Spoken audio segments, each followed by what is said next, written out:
Bonjour et bienvenue dans le podcast Foot, votre émission qui décortique l'actu du ballon rond. Aujourd'hui, pour ce 6e numéro, nous verrons si cette année, Liverpool peut enfin gagner la Premier League. Il y a quelques années, Liverpool ne jouait plus les premières places, tant en Angleterre qu'en Europe. Pourtant, ce club est historiquement un acteur majeur des compétitions européennes. C'est pourquoi, au début de la saison 2015-2016, Brendan Rodgers est limogé et le 8 octobre 2015, Jürgen Klopp est officiellement nommé entraîneur de Liverpool. Le tacticien allemand sort de 7 ans à la tête du Borussia Dortmund, avec lequel il gagne notamment une Coupe d'Allemagne et fait finale de Champions League en 2013. Liverpool et Dortmund peuvent être considérés comme des clubs cousins.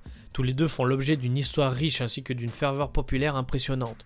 Les deux clubs sont situés dans des villes industrielles où les mines et la sidérurgie dictaient la vie de la cité. Le club de foot faisait donc office d'exutoire à la difficulté du travail dans une société paternaliste où l'entreprise accompagnait chaque famille d'ouvriers tout au long de leur vie. Cette thématique des clubs populaires est très intéressante et pourrait d'ailleurs faire l'objet d'un podcast dédié.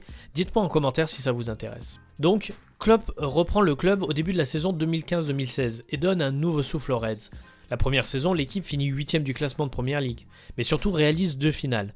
Une en League Cup, perdue contre City, et surtout une finale d'Europa League perdue contre l'équipe redoutable de l'époque dans cette compétition. Je veux bien sûr parler du FC Séville d'Unai Emery qui a gagné 3 Ligues Europa de suite. Lors de la saison suivante, les hommes de Jürgen Klopp réalisent une très bonne première partie de championnat qui leur donne une seconde place encourageante lors de la phase aller.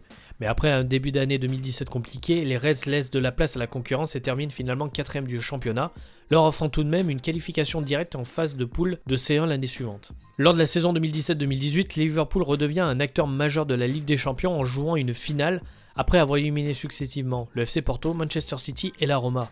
Les hommes de Jürgen Klopp s'inclinent finalement en finale contre le grand Real Madrid de Zidane qui remporte sa 3e Ligue des Champions, un record. Ce match est notamment marqué par la sortie de Salah sur blessure après une action litigieuse avec Ramos et surtout des boulettes du gardien de but, Loris Karius, qui ont offert la victoire aux Madrilènes. La saison dernière, l'équipe ne change quasiment pas après la finale perdue, Klopp demande seulement l'arrivée d'un gardien de haut niveau. C'est ce que feront les dirigeants de Liverpool qui débourseront 60 millions d'euros sur le gardien de la Roma, Alisson.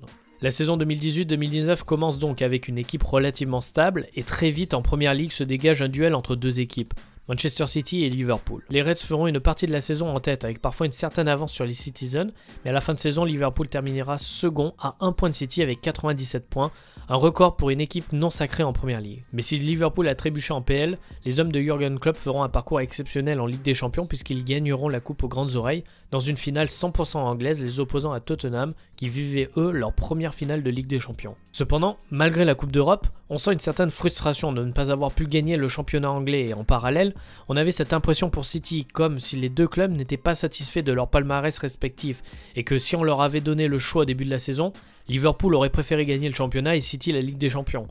Mais bon, là on est au-delà des problèmes de riches.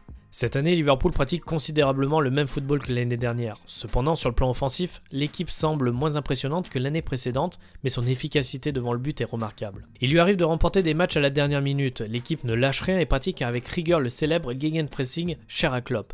Le gegenpressing, c'est tout simplement le fait d'effectuer un pressing important à chaque perte de balle. Le jeu pratiqué par l'équipe est spectaculaire et plaisant à regarder, mais aussi très efficace puisque les Reds n'ont toujours pas perdu le moindre match en Première Ligue.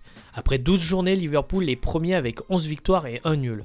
Un parcours quasi parfait. Alors selon moi, Liverpool cette année remportera le titre de champion d'Angleterre.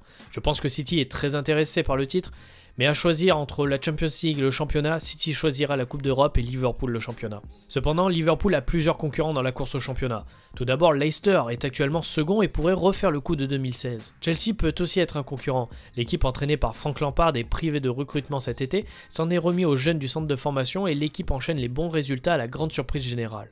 Porté par un Tammy Abraham en feu avec déjà 10 buts marqués en seulement 12 apparitions, les Blues pourront poser quelques problèmes aux autres équipes du championnat. Mais d'après moi, le principal concurrent de Liverpool, c'est Liverpool. Comme j'ai pu le dire, le club de la Mersey n'a plus remporté le championnat anglais depuis 1990. Le poids de l'histoire et la pression populaire peuvent être le principal obstacle à la victoire finale.